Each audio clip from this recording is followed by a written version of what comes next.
On vous a toujours dit que penser positivement suffisait pour tout manifester, mais si c'était une illusion, et si ce que vous faites chaque jour, sans même y penser, sabotait secrètement votre abondance, bloquant vos désirs les plus profonds, dans cette vidéo, vous allez découvrir les habitudes invisibles qui détruisent votre pouvoir de manifestation et surtout, comment vous en libérer rapidement.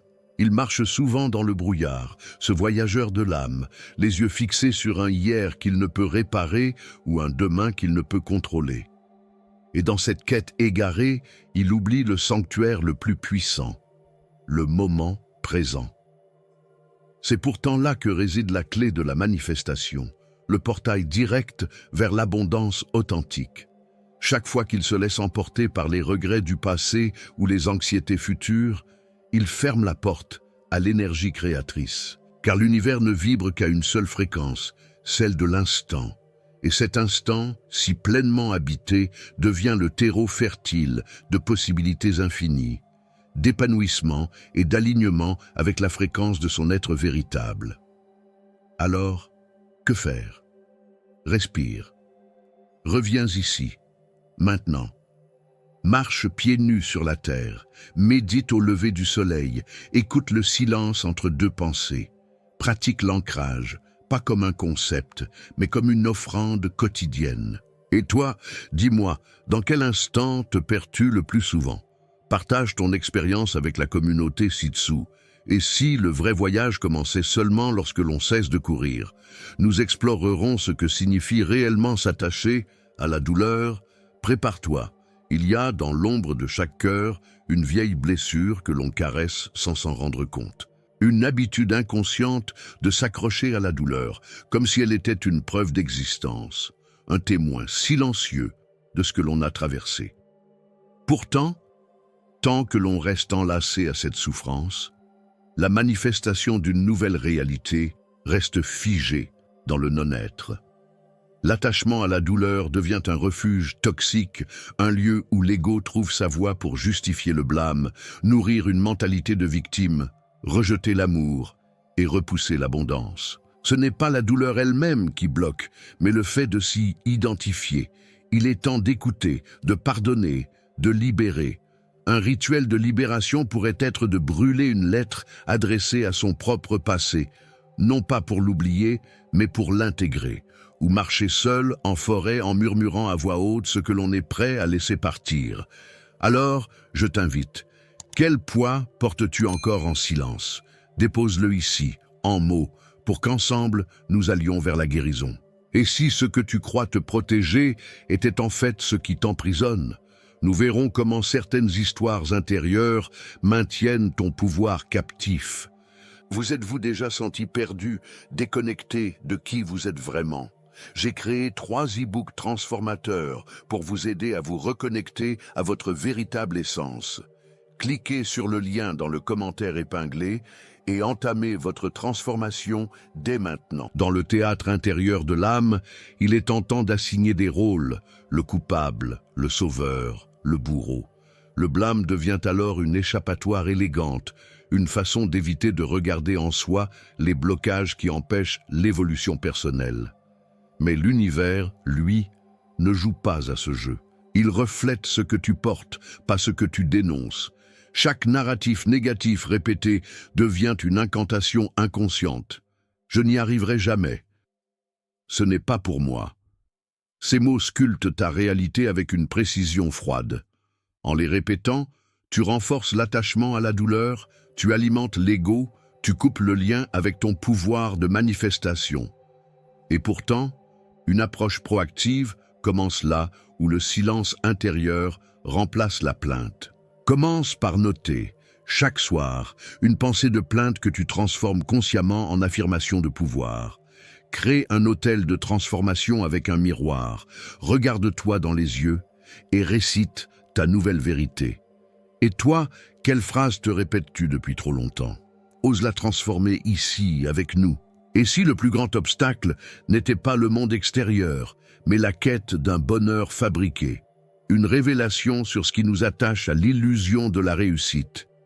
Il existe une quête silencieuse qui consume l'âme sans qu'on s'en rende compte.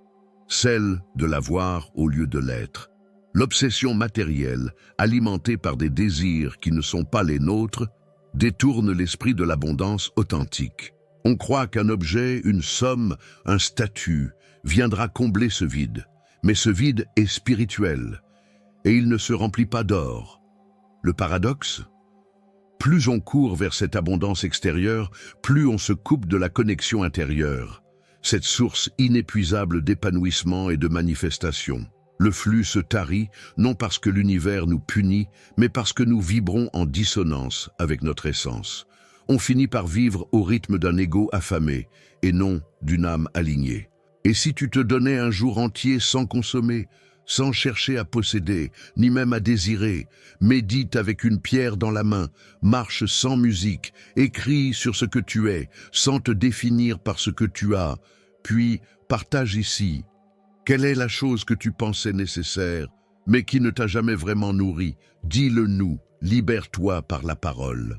Mais si tout ce que tu pensais devoir acquérir t'avait éloigné de ta véritable richesse, dans ce qui vient, nous explorerons le pouvoir de ce que tu donnes et non de ce que tu gardes. Le don sincère n'est pas un acte de charité, mais un acte de manifestation. C'est un signal puissant envoyé à l'univers. Je suis déjà dans l'abondance. Lorsque tu offres sans attente, tu entres dans le flux universel, dans cette spirale invisible où donner devient recevoir et où chaque geste devient un catalyseur de connexion intérieure. Mais attention, donner par devoir ou pour valider l'ego, ce n'est pas du don. Le véritable don vient du cœur, de cet espace vaste et libre où la gratitude remplace le blâme, où l'on agit par alignement et non par besoin de reconnaissance. Et c'est précisément là que les miracles prennent racine, dans l'offrande pure, sans calcul. Et c'est ceci, choisis une action de don cette semaine, un objet précieux, du temps, un mot sincère, et fais-le en silence, sans que personne ne le voie. Puis observe les signes, les synchronicités, l'énergie. Et toi, dis-moi, as-tu déjà vécu un moment où donner t'a offert bien plus que recevoir? Partage cette expérience dans les commentaires, elle peut ouvrir les yeux d'un autre. Et si ta plus grande richesse dormait en toi, en attente d'être explorée, nous plongeons dans cette aventure de la découverte de soi. C'est dans le silence, souvent redouté, que l'on entend enfin la voix oubliée de l'être véritable.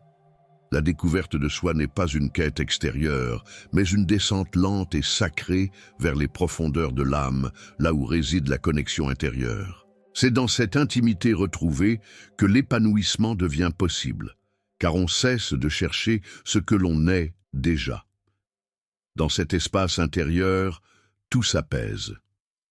Les blocages se révèlent non comme des malédictions, mais comme des portails vers une conscience plus vaste. Le regard change, et avec lui la réalité. En cultivant ce lien avec le soi, on affine ses capacités de manifestation, non pas par volonté, mais par résonance naturelle avec le flux universel. Une pratique puissante, le journal de l'âme.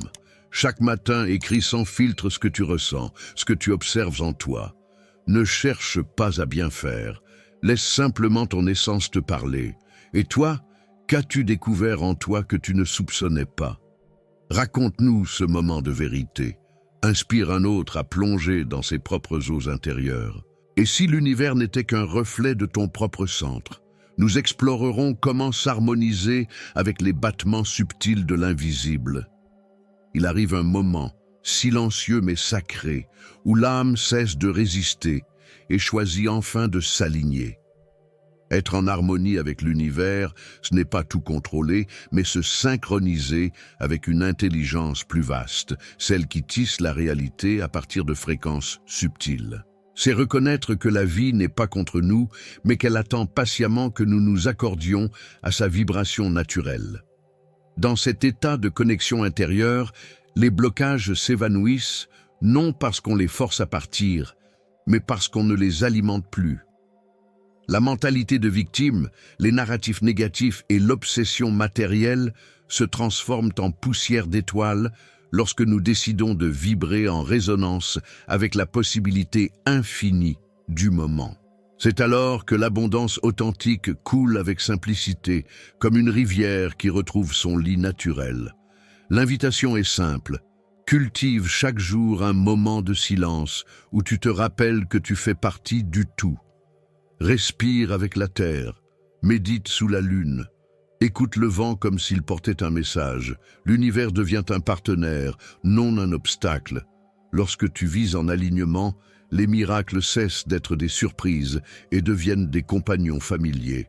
Tu n'es plus séparé de la création, tu es la création elle-même.